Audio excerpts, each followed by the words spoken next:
Governo do Estado de São Paulo, a Secretaria da Cultura, o Museu do Futebol, o Instituto da Arte do Futebol Brasileiro e a Fundação Roberto Marinho apresentam o PANF, Programa de Acessibilidade do Museu do Futebol.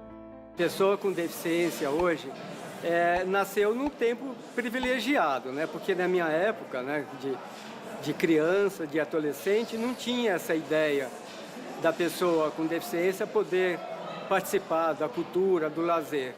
A ideia de fazer um museu acessível surgiu na concepção do Museu do Futebol.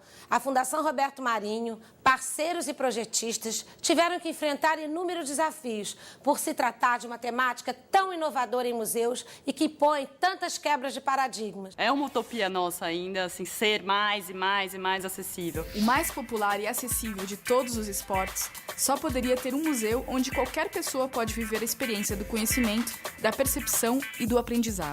Este é um museu de não exclusão. Esse museu está sendo pioneiro aqui no Brasil e no exterior também, porque ele inclui todo mundo.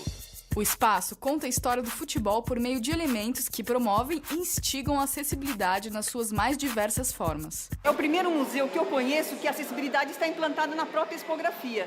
Você pode pegar um material como um boneco, fazer com que esse não vidente toque nesse boneco e você coloca esse boneco na posição de bicicleta, que é o termo, a gíria utilizada dentro do jogo de futebol. Com essa situação, você transpõe a linguagem do vidente para o não vidente. Tem que criar outros sentidos, trabalhar outros sentidos com eles. Os funcionários já conversam sobre acessibilidade de uma maneira muito natural.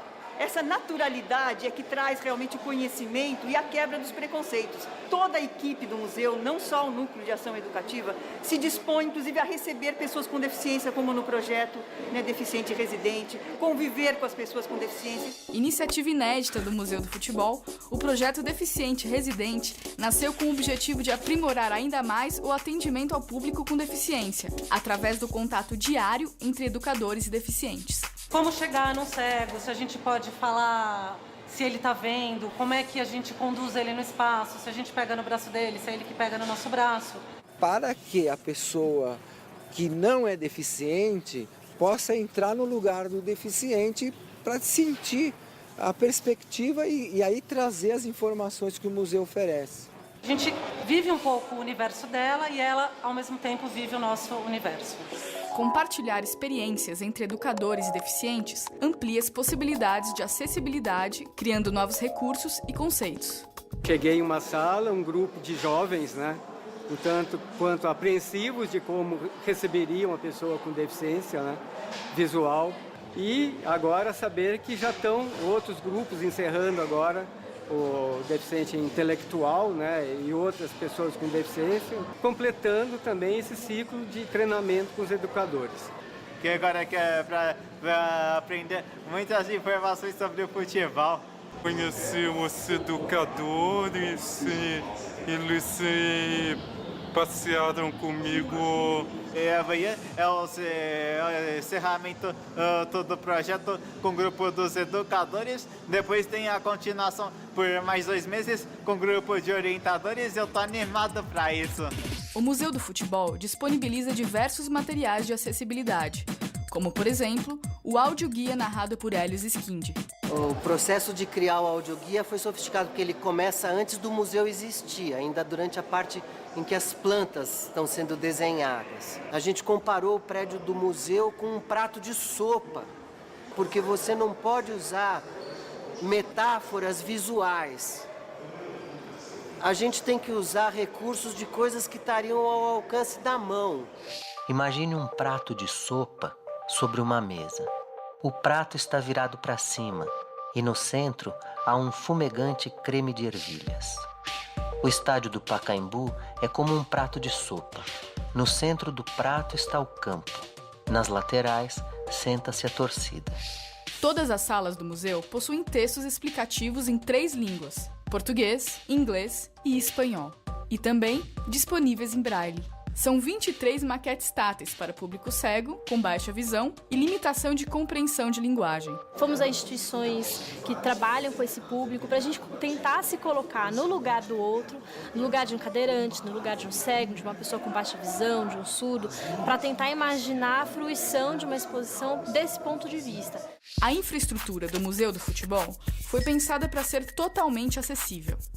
Logo na bilheteria você vai perceber um piso podotátil onde já indica o caminho de entrada, indicando o acesso às escadas rolantes e à escada fixa normal, que ao lado dela encontra-se a nossa plataforma adaptada, fazendo com que os acompanhantes desses deficientes de locomoção entrem pelo mesmo lugar, propiciando a mesma emoção, tanto para o cadeirante como para a pessoa que possa subir pela escada normalmente. O visitante sem deficiência passa a ter um outro olhar sobre a diversidade e a inclusão. Eu gostei muito da experiência de ser cego aqui, porque aqui tem ajuda de ouvir e tocar tudo.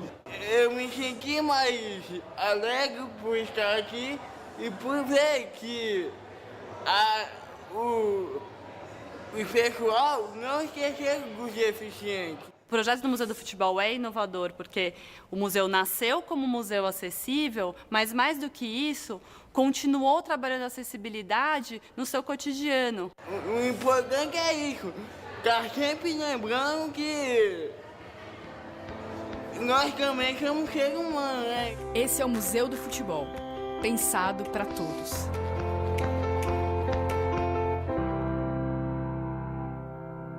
O Museu do Futebol foi inaugurado em 29 de setembro de 2008. A concepção e realização do projeto foi de responsabilidade da Fundação Roberto Marinho e contou com recursos do Governo do Estado de São Paulo e da Prefeitura de São Paulo, além do apoio do Ministério da Cultura, Santander, Telefônica, Cielo, Ambev e TV Globo como patrocinadores, e da São Paulo Turismo, CBF, Sabesp, Otis, Carrier, Samsung, Epson e Sport TV como apoiadores. A curadoria foi de Leonel Cass, com arquitetura de Mauro Munhoz, museografia de Daniela Thomas e Felipe Tassara e comunicação visual de Jair de Souza.